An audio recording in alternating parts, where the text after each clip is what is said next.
Welcome, everyone.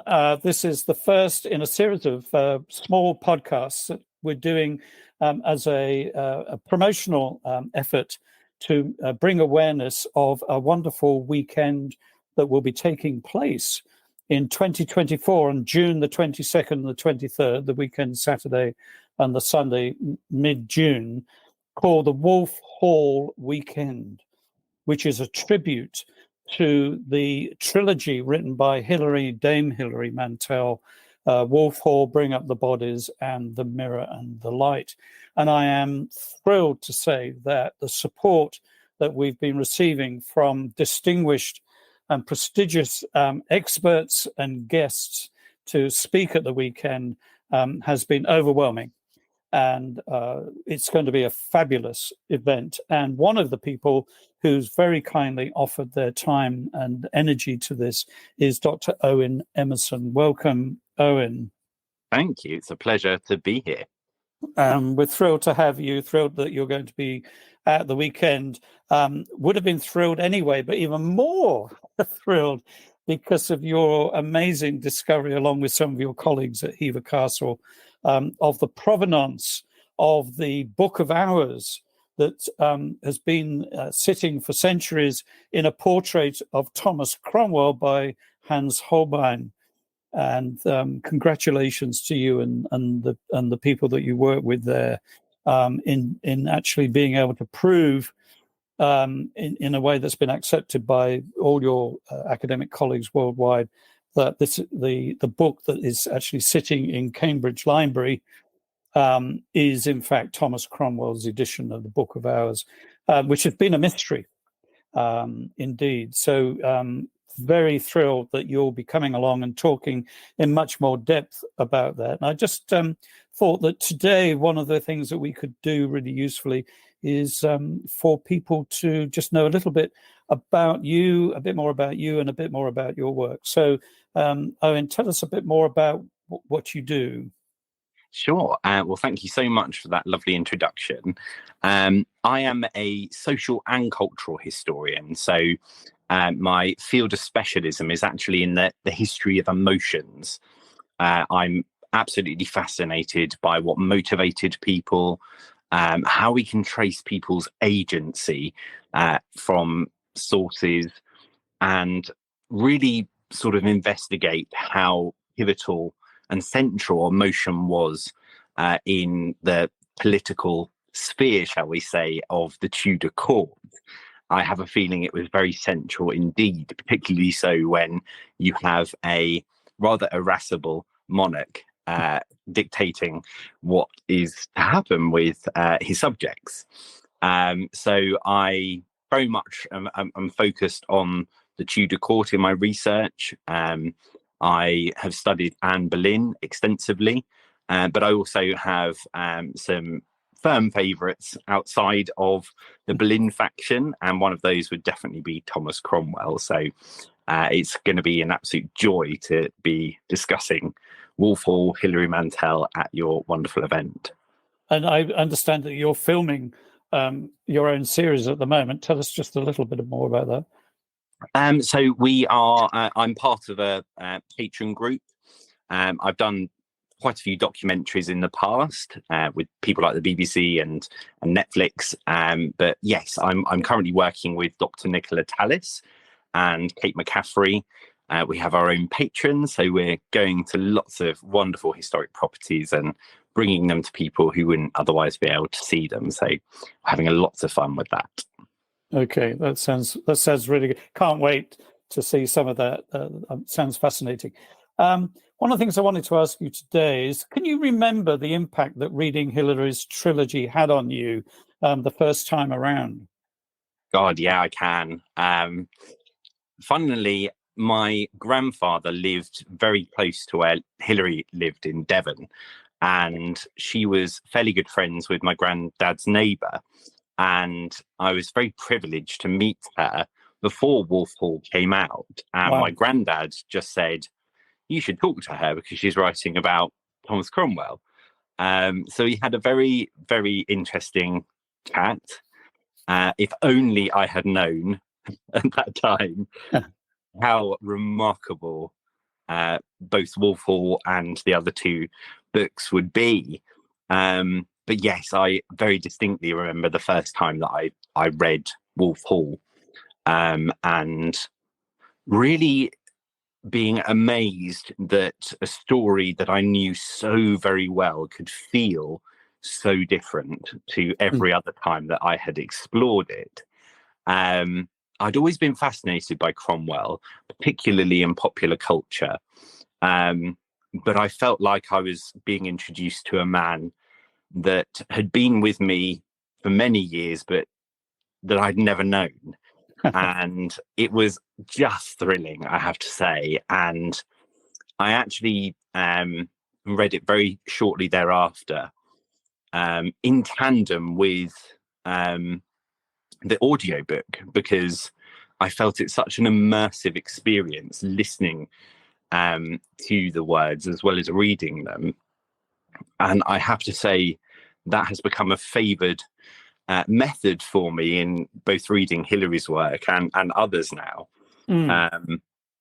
So yes, I remember it distinctly, and I have many, many happy memories with those books. Fantastic. I agree. I often recommend the audio version, which is Ben Miles, who's going to be at our weekend next year, of course, which we're over the moon about. Him reading Hilary's work from his experience in the stage plays as well, and also co-authoring the stage production of The Mirror and the Light. But for those people who find it difficult to concentrate late at night, certainly the audiobook version is an entry point for people who are not that good at reading, last thing at night. As a professional historian, then, how important do you think the works such as Hilary's are to our understanding of history from your professional perspective?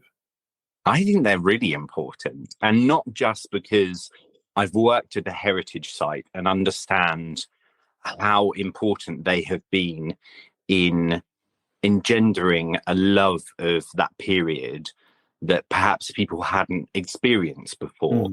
That in and of itself is incredibly important, and the amount of conversations that I've had with people who visited Hever purely because they had watched or listened to or read Wolf Hall, wow, is extraordinary. But actually, from a professional point of view, because I look at emotion, I want to try to get under the skin of these individuals and see why certain things mattered to them, what annoyed them, why they did things in the way they did. Hilary actually opened up sort of a new frontier, or held up a new lens for me. And of course, I'm not always going to agree with her conclusions, not least because it's a very specific lens that we're presented with. Yeah, we're presented with Cromwell's perspective on things. Uniquely. Absolutely. But it reinforces for me what truth is, whose truth matters. And I feel forever indebted to her in a way, because it has the experience of reading those books has forced me to consider other people's opinions, other people's perspective, and ask why the same event can look so different through different eyes, and really nuance that central question of what really happened, because actually from many people's different perspectives, a great number of differences can have occurred in recounting stories, and there's a reason for that. So I've been transformed by her books, I think. Oh, wow. Okay, that's wonderful. I've just made a mental note that we're definitely going to get you to maybe present Anne Boleyn's view of Hilary's. What would Anne have said about the view that she took of her? That would be a fascinating topic. Yeah. considering the popularity of Anne Boleyn even now as a character in that period. How did you become fascinated with Thomas Cromwell and the Holbein picture in particular, the painting? So my fascination with Cromwell began through popular culture, and I'm thinking of Paul Schofield and Leo McKern and Wolfe Morris, who played him, and Donald Pleasance. These were amazing actors who all brought to the table very different Cromwells, actually. And then, of course, I became very, very much interested in portraiture. That's always been a huge passion of mine.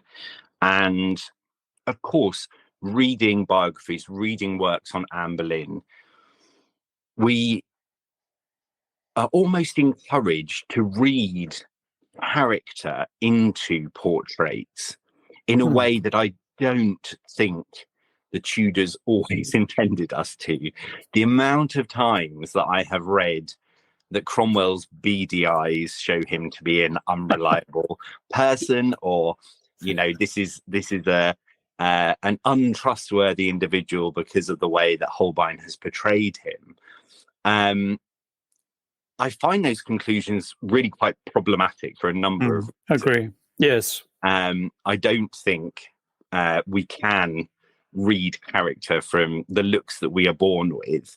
Of course, portraiture can convey so much, but Holbein tended to do that, perhaps with posture, or indeed with those all-important clothes and objects that he littered his subjects with. So actually, we didn't set out to find one of those objects, far from it, but it was a sort of an act of serendipity. That's something that I was already very passionate about. Reading messages through the placement of objects became very, very central to my life for a good couple of years. So yeah, that my fascination with Cromwell has always been that so many conclusions about him have been made through his appearance, and yeah, I've got a bit of a mission on my hands to challenge that. I similarly work very extensively with Anne Boleyn's portraiture, and the same issue occurs there. So I'm really enjoying working on that subject at the moment and hopefully challenging it. Fantastic. Well, we're definitely interested in hearing much more on that topic next year at the weekend. You write yourself. So what are you writing? And has Hilary's trilogy inspired you in any way? Yes, in a very sort of labour-intensive and long-term project that I'm embarking on, I'm going to be analysing the Tudor court through the lens of emotion, purely looking at what role emotion played in the political, social, and spiritual landscape of the Tudor court.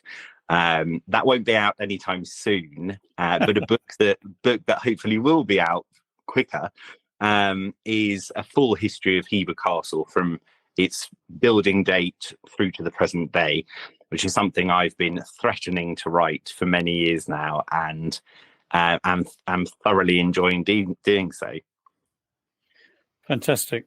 Well, you've had more than enough encouragement from Hilary Mantel on that score.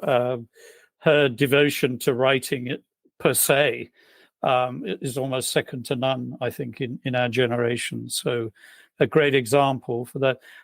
So let's just say a little bit about what you're going to be talking about, mostly focusing at the event in June next year on the provenance, or your journey of discovering the provenance of Thomas Cromwell's Book of Hours in the Holbein portrait.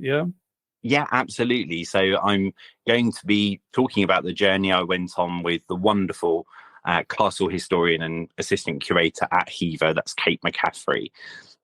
We embarked on sort of a year-long project, really trying to prove that Cromwell's the book in Cromwell's painting by Holbein was the very same book that is held in the Wren Library, and we were very engaged in that project, and there was sort of a lot at stake, and I think we pretty much have proven them to be one and the same thing. So I'm really excited to share sort of the insider story of what that was like, and how it felt to get that approval, and also to be able to place that book into the hands of some amazing people who have written about it. People like Professor Susanna Lipscomb and Dr.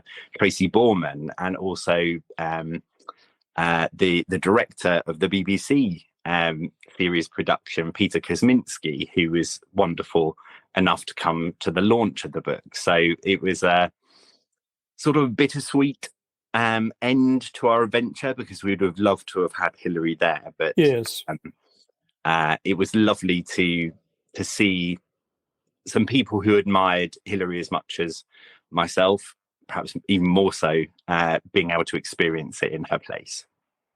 Hilary is famous in the trilogy for writing exceptionally long chapters. I think they don't even qualify as chapters. I think we need a new name for whatever it was she was doing there. But the one chapter that only lasts 3 pages is her description of the Holbein portrait with the Book of Hours in it, which she didn't know, sadly, was the Book of Hours. So that's definitely a topic that we'll explore, and we'll have some great people there like Dermot McCulloch and others, and yourself, to explore the different views on what that book actually was before it became public knowledge that it was in fact the Book of Hours. Congratulations on all your work. Best wishes for writing the work that you're writing. Very much looking forward to having you with us in Devon next year. So for everybody, just to say, if you want to know more information about the Wolf Hall Weekend, it's really easy to find. It's wolfhallweekend.com. On that website, you'll see all the different speakers, all the different panel members. We've got a cast of hundreds almost, and it's going promising to be a real Wolf Hall fest. And our focus will be very much on not just the history of the Tudor period and Hilary's take on that, but we'll also be examining her literary skills and some of the nuances and some of the innovative things that she brought to novel writing during her lifetime. So great celebration. Thanks so much, Owen, for your time today. And we look forward to seeing you there, and looking forward to hopefully seeing many of the listeners to this podcast as well. Thanks, everyone.